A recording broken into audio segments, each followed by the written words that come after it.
Well, it probably took longer than we would have hoped for, but Notre Dame just had their most complete performance of the season in a 49-7 rout over the Stanford Cardinal, and that was the type of team we expected to see all season long. So, is that going to continue? That's next on Locked On Irish.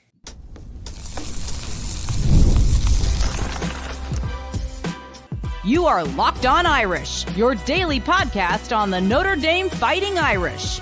Part of the Locked On Podcast Network, your team every day. Hey, what's going on? Welcome to Locked On Irish, your daily Notre Dame podcast. I'm your host, Tyler Wojciak. I'm a Notre Dame alum and producer at Fox Sports, and I'm thrilled to have you here on this Monday, October 14th. And thanks for getting your week started right here by making this your first listen of the day. As always, you can watch the show on YouTube or you can listen wherever you get your podcast. Just remember to please like the video and subscribe if you are watching along on YouTube, or rate, review, and subscribe on your preferred podcast platform. And this episode is brought to you by FanDuel. Place your first $5 bet, and you'll get started with $200 in bonus bets guaranteed. Just visit FanDuel.com to get started. All right, let's get into it. Notre Dame crushed Stanford 49-7 on Saturday, and even though nobody's going to confuse this Stanford team with the prime Alabama teams of the Nick Saban era, I thought this was a really impressive win for the Irish, and a much-needed one at that. To me, it was their most complete performance of the season because they looked really good in all three phases of the game, and that might seem a little bit odd because this team beat Purdue, a Big Ten team, 66-7 earlier this year. So that 59-point margin of victory is a little bit more than the 42-point one they had on Saturday. But I feel like Stanford is a much better team than Purdue, and what Notre Dame was able to accomplish specifically on offense is something that's sustainable, right? Like, Purdue was just missing tackles all over the field. They were just flying around. They looked like they had no idea how to even play football. So you can't really bank on that happening week to week. Stanford at least tried. They have a competent coaching staff and players who are at least decent. Like, there are some good players on this team. So the fact that Notre Dame was able to go out there and dominate them in the way that they did, to me, was really impressive. And Riley Leonard had his best game as a passer in a Notre Dame uniform. That's obviously huge for the offense going forward, and I'm going to talk about that quite a bit in this show. But it was also the most fun I had watching a Notre Dame game really all year. I mean, like, the Texas A&M game was the most fun win of the season, but just the enjoyment I had watching this team from start to finish, despite the fact that they went down 7-0 early on, it was just a really fun time to watch this team. Although I have to admit, I was hoping that they would kick a field goal there late instead of scoring. That was a great touchdown run by Aeneas Williams, but if you were listening to the show last week, you know that I predicted 45-7 in my game preview, and I just missed. I've come really close to nailing the exact score multiple times this season. I haven't been able to do it yet. I was just 4 points off in this one, but look, if they win by 49-7 instead of 45-7, I am going to be more than okay with that result. And look, I think Marcus Freeman said it best coming out of halftime to NBC sideline reporter Zora Stevenson. He said, quote, "I'm tired of being a good team. I want to be a great team," end quote. That was his message to his team at half. They responded because that's what great teams are supposed to do. And that's what so many fans have been feeling about this team all season. Like, yeah, they've been good. I mean, the defense has been great. They've done enough on offense to win the majority of their games, but it just hasn't really felt all that positive. When I was talking with Greg Famung, we do this happy hour show on the Irish Sports Daily feed, so go check that out on Fridays, the ISD happy hour. We go live around like 4 p.m. Eastern on Friday, and we were talking about how there's not a lot of juice around this team, not a lot of juice from the fan base, but I think when you have a performance like that, again, I understand that it's just Stanford, but how entertaining it was to watch is going to bring some life back to this team from the fan base, and I think a lot of more fans are going to be looking at this team like, all right, maybe there is something to this team. Maybe there still is a lot to play for this season, because right now, with the way teams are losing at the top, if Notre Dame goes 11-1, not only are they in the college football playoff, they could be hosting a playoff game, which is not something I thought was going to be possible just a few weeks ago. So there's plenty of reasons to be optimistic about this group. They still have to handle their business week in and week out going forward, but what they did on offense was such a good sign, because we have not seen something like that from them all season long. I'm also going to talk about the defense and how they just continue to dominate, and I really don't want fans to take them for granted. And then we got to talk about the big picture of what this all means and how they can take this performance and then carry that over week to week. I'll save that for the end, but let's really dive into the offense, because in the postgame, Marcus Freeman shared this quote: "What I challenged them to be, I wanted it to be unrecognizable. I wanted you all to watch and say, man, that's an offense that we haven't seen," end quote. That's basically what we were all hoping for going into the game. I talked about this a lot during the bye week, and I made a lot of references to 2021 when Notre Dame struggled mightily on offense during the first half of the season. They go into the bye week. They come out of that. They play USC and North Carolina, two pretty tough teams that year. And the offense had changed to a more up-tempo, quick passing game, and that was to basically make sure that the offensive line had a little bit more help. They were not asked to block guys as long, but also put Jack Cohn, the quarterback, in a much better position to have success. And I think Notre Dame did their version of that this year coming out of the bye. And Mike Denbrock, the offensive coordinator, called his shot earlier in the week. And I mentioned his press conference a lot. He said that he loved what he was seeing from Riley Leonard in practice and that they were ready to take the next step. And say what you will, but Mike Denbrock and how things haven't really worked out as well as we would have hoped for, at least at the start of the season. He has been pretty honest about the offense and where they were from the preseason onward. Like, he warned us over and over that the offense that you see in week 1 is not going to be the offense you see in week 13. I'm like, yeah, I get that. Obviously, they're going to improve as the season goes along, but I don't think we understood just how much the offense needed to improve, and it was enough to beat Texas A&M. It was not enough to beat Northern Illinois. That is inexcusable, but they have shown progress week to week, and it really started in that second half against Miami, Ohio. Despite how ugly that first half looked, there were some signs of life in that one. They looked better against Louisville, and I thought they looked really, really good on Saturday against Stanford. And a lot of that, pretty much all of it, has to do with Riley Leonard and specifically what he was able to do as a passer. He finished 16 of 22, 229 pass yards, 3 touchdowns, no picks. He only had to run the ball 6 times, which is great. He did have his customary touchdown run, which is just like when Notre Dame has the ball that close to the end zone, it's like, what are you doing?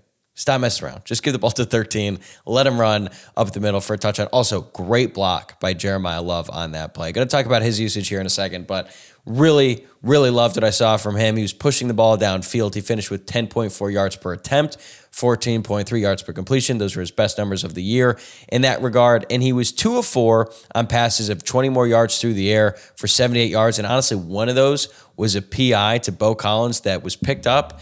Not really sure why. I thought it was a pass interference, but either way, it was a good thing for the offense because, they probably should have gotten that PI call, but if the worst thing is an incomplete pass, that's not a big deal. He finished 4 of 6 on intermediate throws between 10 and 20 yards for 51 yards and 2 touchdowns. And 11 different players caught passes in this one, including the center, Pat Coogan.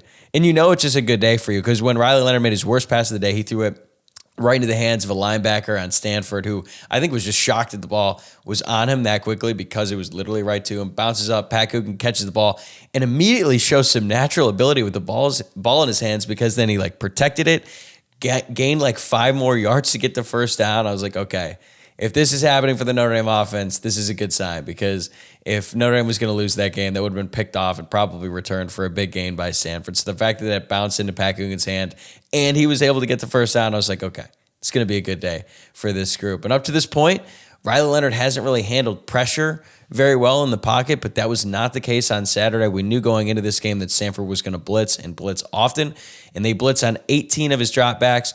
But when they did that, Riley Leonard finished 13 of 15 passing for 189 yards and 3 touchdowns on those plays. He didn't scramble too often. He did have one really nice scramble run for a first down early on in the game. But I thought that was really impressive that he was taking a step forward in that respect and that he was not just going to bail out of the pocket every single time that Stanford blitzed. He made some plays downfield.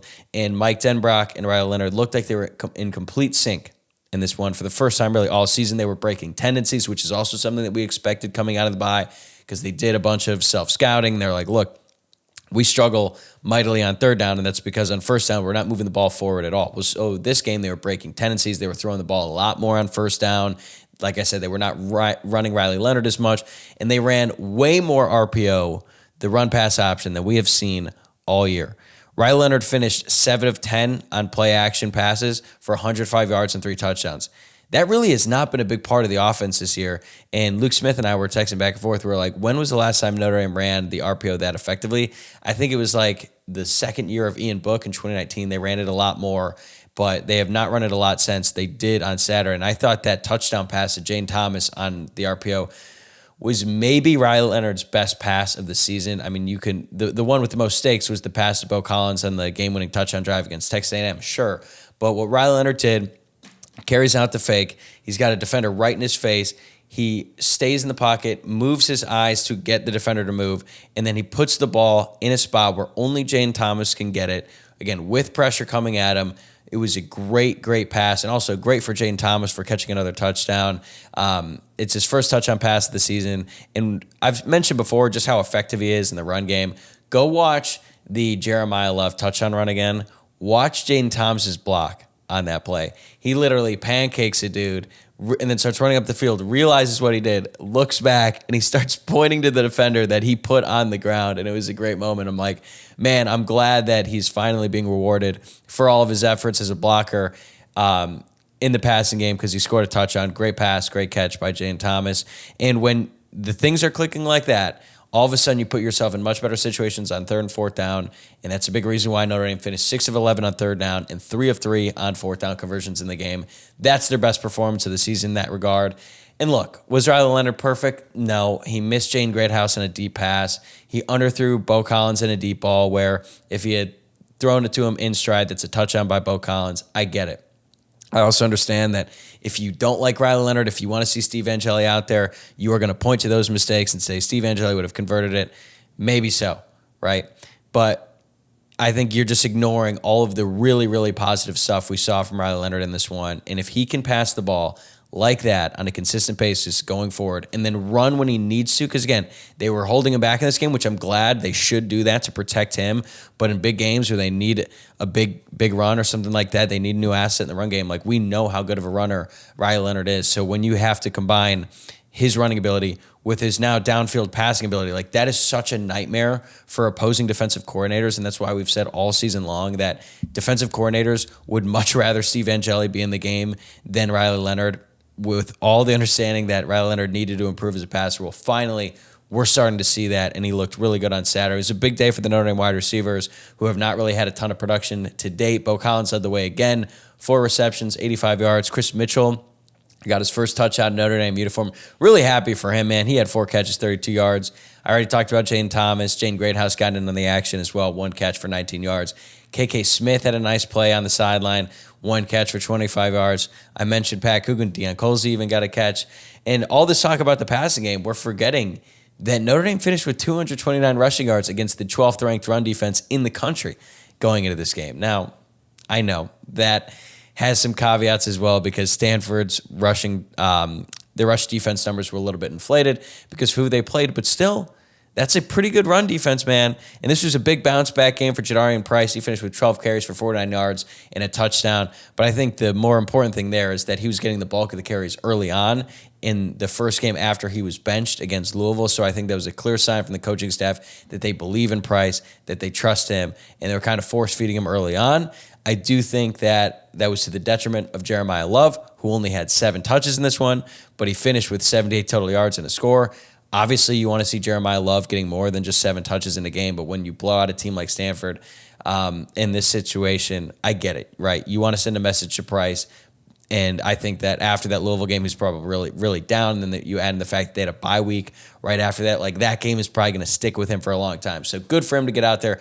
I wish he didn't get stuffed as much as he does, but then he'll break off that touchdown run where he's just snatching dudes' ankles, and you're like, oh, okay, that's why they keep giving the ball to Price, because he is a home run threat in every play in the same way that Jeremiah Love is. So good for them. I also really liked what I saw from Aeneas Williams, the true freshman at the end. That dude is going to be a really good player. He's like a big bowling ball, but also has got really good feet too. So really excited what I saw from him.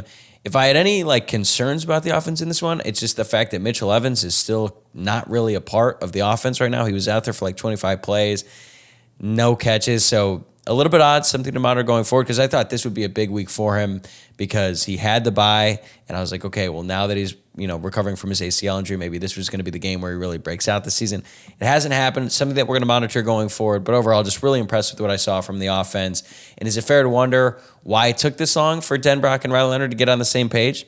Yeah, but like I said, Denbrock warned us from the beginning, and we already knew about the injuries that Riley Leonard was dealing with. He missed basically all of spring practice, missed some time in the summer as well. So it's going to it took longer than we would have hoped for, but that is the type of performance that we expected to see really all season long. And I think that everything you saw on Saturday is sustainable. There is no reason that they can't have that kind of performance or even better on a week-to-week basis. So by far, the most important thing we saw from the entire team on Saturday was the offense. And again, I understand it's only Stanford, but that was such a big step in the right direction. You cannot ignore it. And now it's just a matter of building off that and continuing to get better week to week. Because if they are able to do that, and you consider just how dominant the defense has been, that is a complete team. That is a team that is capable of actually making a run in the college football playoff. All right, coming up, let's talk about that defense because it was a new opponent, but the same result once again. The Irish defense held the Cardinal to 7 points and just 200 yards of total offense. And despite all the injuries, they look as good, if not better, than their top 5 defense last season. Today's episode is brought to you by FanDuel. Hey, NFL fans, you could start the season with a big return on FanDuel, America's #1 sportsbook. So when you get a hunch in the middle of the game, you can check out the latest stats, view live play-by-play, and so much more on the same page where you place your bets. And you'll get started with $200 in bonus bets guaranteed when you place your first $5 bet. All right, we've been giving out some winners in the NFL on the show lately. We got Monday Night Football tonight, and I'm going to take the Bills -1.5 on the road against the Jets. And I know this is the first game without Robert Saleh as their head coach, and usually when a team fires their coach, they kind of bounce back and have a big win. The only thing is they didn't really fix any of the problems, right? Like their defense was good, and Saleh is a defensive-minded head coach, but all the problems on offense still exist. And I know that Nathaniel Hackett isn't going to be calling the plays in this one, but still, I just think that the Bills are better. They're going to get this win by more than 1.5. So I'm taking the Bills -1.5 tonight. And for more, just visit FanDuel.com today. After watching yet another dominant performance by the Notre Dame defense on Saturday, my one message to fans, and I hope you guys hear me loud and clear, is do not take this defense for granted because what they are doing under Al Golden as the defensive coordinator is special. Sure, they gave up a touchdown in the first drive, which is not all that surprising. Going into the game, we talked about how Troy Taylor, the head coach and play caller for the Stanford Cardinal, was going to throw everything at this Notre Dame defense early on, and it worked. Like Stanford was able to score some points early on in the game. Last season, they were doing a bunch of trickery, weird formations, wide splits, all kinds of weird stuff, and it worked. They go 9 plays, 63 yards, take the early lead in this one. But then once Al Golden sees the script, once he sees these formations and he sees kind of how Stanford wants to attack, he recognizes it, he adjusts, and then the Irish defense just shut them down the rest of the way. And they had their starting quarterback in this one, Ashton Daniels. There were some concerns from the Stanford side about whether or not he'd be able to go in this one. And if he was not able to play, then Justin Lamson, their backup quarterback, they basically had no offense whatsoever. But with Daniels, they can at least kind of throw the ball downfield, but their star wide receiver, Elike Amana, was invisible. He finished with 3 catches for 16 yards. This is the same guy who literally carried an entire team to a win over Colorado last year, going up against Travis Hunter, who, say what you will about Colorado, Travis Hunter is one of, if not the best players in college football this season. He's a really, really good cornerback, and A.O. Manor just absolutely dominated him. Well, Notre Dame absolutely shut him down in this one, which isn't a surprise considering what Notre Dame has in its secondary. This secondary, when it's healthy, is one of the best in college football. So I'm not shocked they shut down the Ashton Daniels-led passing game of Stanford. But there's so much more from this defense that I was really, really excited about, specifically that interior on the defensive line, Howard Cross and Riley Mills. Like, that is the type of dominance we expected to see from this group all season long. They were literally unblockable at times in this game. And when they're both cooking, it is so fun to watch. And then the pocket just caves in. Like, the opposing offense has no chance going up against this group. So Cross had 4 tackles, 2 quarterback hurries, and then 2 sacks on the same drive, which is not something you see very often. And then Riley Mills had 4 tackles, 3 quarterback hurries, and a sack. And those sacks came on big 3rd and 4th down plays. So they were getting after it. And Notre Dame was finally able to add to its defensive line because it felt like they've just been getting decimated all year long. First, the season-ending injury to Jordan Botelho, then Boubacar Traore. Finally, they got some guys back in the lineup, including Gabriel Rubio, who made his season debut. He played 21 snaps, had a tackle. But for him, I was just happy to see him out there because Notre Dame really needs him. Jason Onye missed this game for personal reasons. That's going to be something we continue to monitor going forward. But Gabriel Rubio came back. He was out there making some plays. But Josh Burnham, man, maybe the player of the game on this Notre Dame defense. His first game back from his injury, played 27 snaps, had 4 tackles, but had the play of the day on the defense where he perfectly read this option play coming, Granted, it was a bad option pass from Ashton Daniels. Burnham was right there, read it, tipped it up to himself, got the ball, and I'm sorry, Josh, you got to score on that play, dude. You cannot be tripped up by the quarterback. Like, you're not going to get very many opportunities in your life to score a touchdown. In that moment, you got to be ready to just like stiff arm Daniels' helmet into the turf and high step into the end zone. Unfortunately for Burnham, that did not happen, but that pretty much ended the game, right? Like, Notre Dame was up 21-7 in the third quarter, and then they scored not long after that. So then they go up 28-7.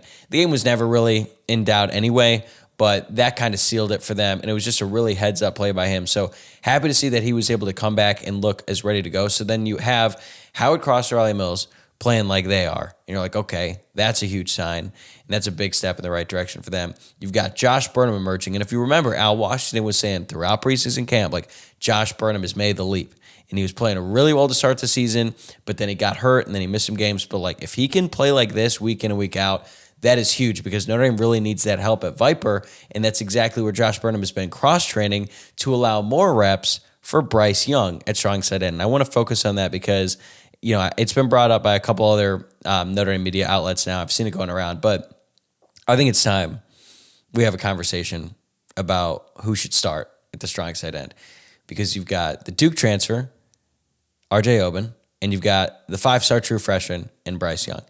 And you also have Josh Burnham in there too, but with Botello and Traore out, I think he's going to play a little bit more Viper to go along with Junior Tuihalamaka. The R.J. Oben thing is, you just got to call it what it is. It's not working. It's a bust. It's not going to happen. It's not going to happen this year. It's not going to happen next year because he's going to be out of eligibility. He played 23 snaps in this one, Oben did. He's mostly invisible once again, except for his offsides penalty that wiped off Benjamin Morrison's really nice interception, and he had 1 tackle in this game. And Bryce Young only had 2 tackles, but he was in the backfield a lot more. He was wreaking havoc. He was not getting washed out on run plays. He finished with 39 snaps, and I know that it's a lot to ask of a true freshman as a defensive end, but he's just outplaying Oben right now, and he is the future of this defense. So keep him out there. I think you're going to be willing to handle some growing pains, which are going to happen with Bryce Young, even though he's the son of an NFL Hall of Famer and he's freakish just in terms of his build, 6'7", extremely long and all that stuff. And Mark Freeman said that, like, they probably put a little bit too much on his plate early on, which I get, but he's got to be getting the bulk of the snaps going forward. It's just, it is what it is. And I think when you consider the fact that they missed on the evaluation with Oben, and then you take into account, like, the Botello and the Traore injuries, you know, we could do a revisionist history and we could be like, oh, should they have let Nana Osafo-Mensah go? Look, they've been really good about a lot of the transfer evaluations. Like, Jordan Clark has been a huge hit this year. Rod Hurd has been good in his role. Like, they have hit on more than they missed, but I think at this point, like, R.J. Oben is a clear miss, and they just need to get they need to get Bryce Young out there as much as possible because he is a better player now, and he's going to be a great player down the road. And based on what we've seen from him so far, again, I know it's limited action, and I don't want to get too far ahead of myself, but, like, I don't think Bryce Young is going to be around this team longer than 3 years. Like, he looks like a future pro in every facet of his game. So I'm of the belief that they should keep him out there. And then, again, though, if you have Cross and Mills playing like this up the middle, that's going to help him out. You've got Burnham at playing Viper now, and he can also help out at strong side end. Junior Tuihalamaka had a pretty good game as well. So they're getting guys back in this defensive line. I think that allows you to use Bryce Young a little bit more because I think he is a future star, and it's just time. It's time to make that move, and I think that the Notre Dame coaching staff is probably going to see it that way after this game.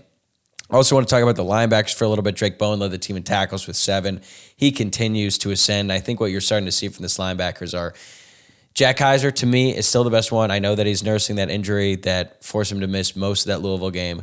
But Drake Bowen, KVA, and Jaden Osbury, like, those 3 guys are the present and the future of this linebacking core. You still need Kaiser for sure. He's a really good player, great leader, you know, coach on the field, all that stuff. But, man, when I watch Bowen and I watch KVA and I watch Osbury, I get so excited about what those 3 can accomplish going forward. And then you've got Jalen Sneed, who there's a lot of talk about him.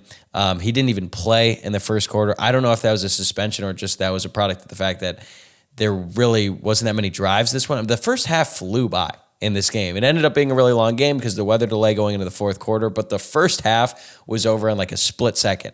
So I thought it was interesting that Snead didn't play, but then he ended up getting a lot more times the game went on, and they need him.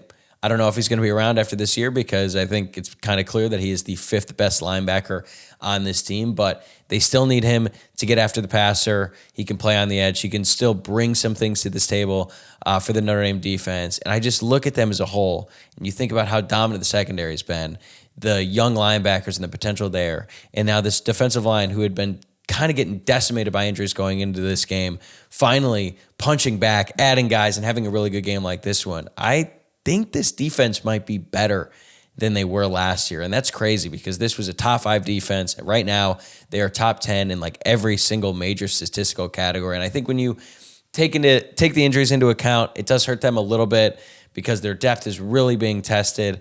But the fact that they can just continue to go out there and dominate their opponents week in and week out.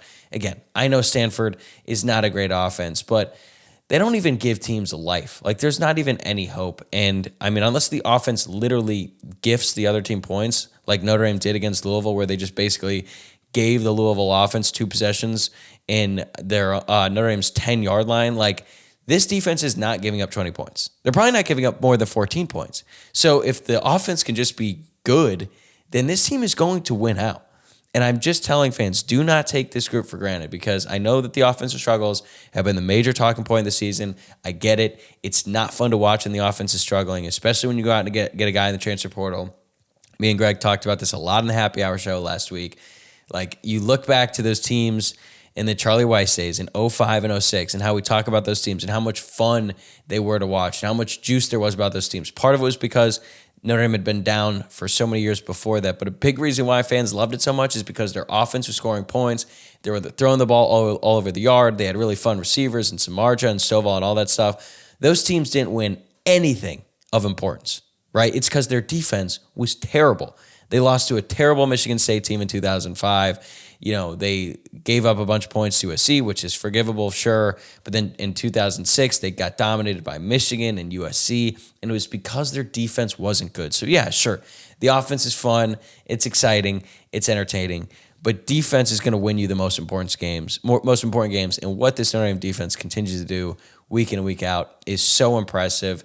And this level of consistency is pretty rare in college football and really all levels of football, to be honest, and especially in an era of football that is dominated by passing. The fact that Notre Dame is able to shut down the passing attack of pretty much every single opponent they have is just so impressive to me, and I really, really hope fans enjoy this because it's not always going to be like this. It's going to happen. Eventually, the defense is going to regress. Maybe Algone leaves and hopefully like 5 years from now, but what they are doing is special, and I'm telling you, enjoy it because once it's not like this, you are going to miss it. I promise you. So another great performance by Al Golden, and that's exactly what we're going to expect to see from him every game from here on out throughout the rest of his time with the Irish. All right, I got a few more things I want to touch on about this game, including a bounce-back day for the special teams unit despite an injury to the starting kicker, plus why I think this is the kind of win that's going to be forgotten, but it could be the springboard that this team needs to finish 11-1. Today's episode is brought to you by Gametime. Whether it be sports, concerts, comedy shows, you name it, I love going to live events. And Gametime is a new feature called Gametime Picks that makes getting tickets for your favorite live events even easier. Gametime Picks filters out the fluff to show you incredible deals on great seats, so you don't have to waste time searching through thousands of tickets. There are so many great sporting events going on right now. You got college football, NFL, they're both in full swing. The NBA is about to start up, NHL starting up too. And then you've got the MLB playoffs, which have been awesome up to this point. So get off your couch and go to the game because Gametime has all kinds of great offers for you. And my favorite thing about the app is you get a panoramic view from your seat in the app before you buy, and then you can buy tickets in seconds with just 2 taps. Take the guesswork out of buying tickets with Gametime. Download the Gametime app, create an account, and use code LOCKEDONCollege for $20 off. Your first purchase terms apply. Again, create an account and redeem code LOCKEDONCollege for $20 off. Download the Gametime app today. What time is it? Game time. You can't say it was the most complete performance of the season without mentioning the special teams, and I thought this was a good step in the right direction for the special teams unit, despite the fact that they were without their starting kicker for most of this game. Mitch Jeter did come out there to start and made an extra point, but he had to leave the game because of what Marcus Freeman called a sore groin. And I don't know if you've ever had a groin injury. They are the worst. They are the most annoying because it impacts pretty much everything you do. It can annoy you when you're sitting, standing, walking around, taking a step up on any sort of incline, it is really, really frustrating. So the fact that a kicker is dealing with that, like I can't imagine a more annoying and potentially harmful injury to your kicking than a groin injury. So that is definitely going to be something worth monitoring going forward. But fortunately, walk-on Zach Yoakum went 5 of 5 on point after attempts. Notre Dame did not attempt a field goal in this one, which, as I said at the beginning, I was a little bit disappointed because they could have gotten the exact score right. Oh, well. Then Eric Goins had 6 touchbacks. His story is well documented, came from the Citadel, served in the military. But I think what was more impressive than his touchbacks was the fact that he kicked a ball that ended up at the 4-yard line.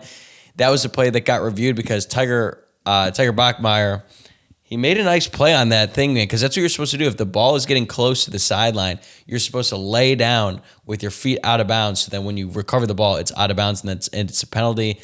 They reviewed it. They decided that it was not a penalty, maybe because it looked like it might have touched his leg, but I don't know. I thought he made a heads-up play. The review disagreed. Either way, solid performance there. No huge costly mistakes in that department, although the punt unit, I guess, took a step back this week. James turned out only punted one time, was a 24-yarder due to a bad snap. Still, that's the kind of mistake that we've come to expect. So I guess it wasn't a perfect game for the Notre Dame special teams, but it was a solid performance, this group. And again, it looks like everything is starting to click on offense, defense, special teams, like it's all come together.